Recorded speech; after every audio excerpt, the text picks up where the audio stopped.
ایران پر امریکہ اور اسرائیل کے حملوں کو 1 ماہ مکمل ہو چکا ہے، لیکن سوال یہ ہے اس 1 مہینے میں اصل میں کیا کچھ بدلا، کتنا نقصان ہوا اور کیا دنیا ایک بڑی جنگ کے قریب پہنچ چکی ہے؟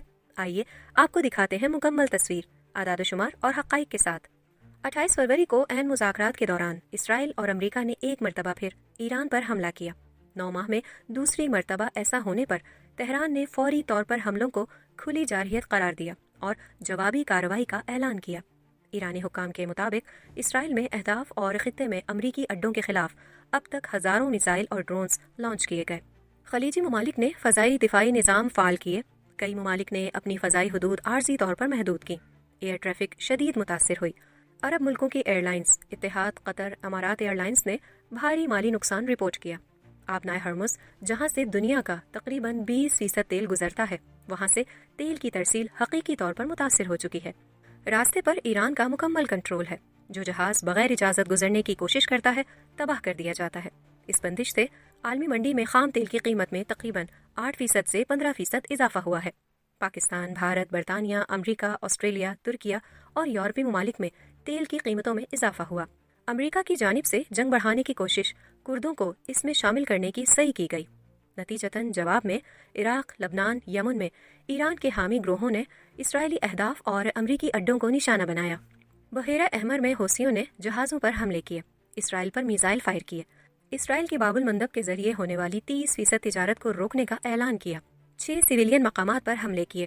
امریکہ اور اسرائیل کی جانب سے ایران اور لبنان میں اسکولوں، ہسپتالوں، پینے کے پانی کے پلانٹس، یونیورسٹیوں، کھیل کے میدانوں اور رہائشی مقامات کو نشانہ بنایا گیا۔ ایرانی میڈیا کے مطابق ہزاروں نان ملٹری مقامات پر حملے کیے گئے۔ میڈیا رپورٹس اور ریڈ کریسنٹ جیسے امدادی اداروں کے ڈیٹا کے مطابق اسرائیلی و امریکی کارروائیوں میں ایران اور لبنان میں سینکڑوں افراد شہید اور ہزاروں زخمی ہوئے ہیں۔ ایران کی جانب سے عرب ملکوں میں امریکی اڈوں اور اسرائیلی اہداف پر جوابی کارروائیوں میں بھی پاکستانی شہریوں سمیت درجنوں اموات ہوئیں، جبکہ ہزاروں لوگ زخمی ہیں۔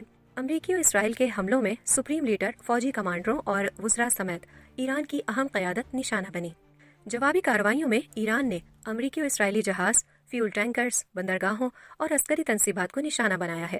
دونوں جانب سے ایک دوسرے کو بھاری عسکری نقصان پہنچانے کے دعوے کیے گئے ہیں۔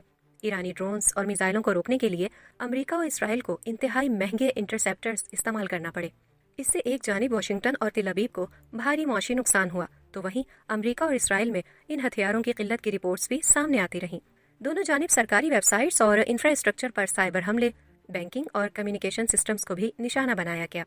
اقوام متحدہ میں جنگ بندی کی اپیل، روس اور چین نے کشیدگی کم کرنے کا مطالبہ کیا۔ ایران، پاکستان، امریکہ اور اسرائیل میں ڈونلڈ ٹرمپ اور نتن یاہو کی مسلط کردہ جنگ کے خلاف احتجاج ہوا۔ ایران کے خلاف امریکہ اور اسرائیل کی جنگ میں پاکستان نے غیر معمولی کردار ادا کیا، جسے دنیا بھر نے توجہ سے دیکھا ہے۔ سفارتی محاذ پر پاکستان کی سیاسی و عسکری قیادت نے فریقین سے رابطے کر کے انہیں مذاکرات کی جانب آنے پر آمادہ کیا۔ امریکہ اور ایران دونوں نے اس بات کی تصدیق کی۔ دوست ممالک اور عالمی فورمز پر اس کی ستائش کی گئی۔ پاکستان نے جہاں جنگ کو علاقائی یا مسلم ممالک کے درمیان جنگ بننے سے روکنے میں کردار ادا کیا، وہیں سعودی عرب، مصر، ترکیہ کے وزرائے خارجہ کو اسلام آباد میں اکٹھا کر کے اسلامی بلاک کو متحرک کرنے کی کوشش کی۔ امریکہ اگرچہ مذاکرات کی میز پر آ چکا ہے، تاہم دوسری جانب خطے میں 10,000 مزید فوج بھیجنے کا اعلان بھی کر چکا ہے۔ ایران نے بھی کہا ہے کہ امریکی اڈوں پر حملوں سے نقصان کے بعد واشنگٹن نے فوجیوں کو قریبی عرب ممالک کے ہوٹلز اور دیگر مقامات پر منتقل کیا ہے۔ امریکی صدر ٹرمپ ایران کے سول انفراسٹرکچر پر حملوں کی وارننگ دے چکے ہیں۔ اسرائیل پانی، بجلی اور دیگر ایسے مقامات کو ہدف بنا رہا ہے اور جواب میں خود بھی محفوظ نہیں ہے۔ ماہرین کے مطابق اگر کشیدگی برقرار رہی تو خطہ مکمل جنگ کی طرف جا سکتا ہے، خاص طور پر اگر آبنائے ہرمز مکمل بند رہتی ہے تو یہ خدشہ خارج از امکان نہیں۔ 1 مہینہ گزر چکا ہے، لیکن صورتحال ابھی بھی غیر یقینی ہے۔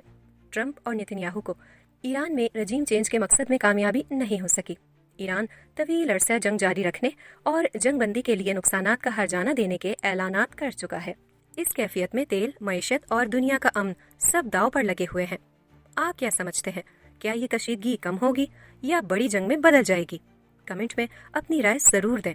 ویڈیو پسند آئے تو لائک، شیئر اور سبسکرائب یا فالو کرنا نہ بھولیں۔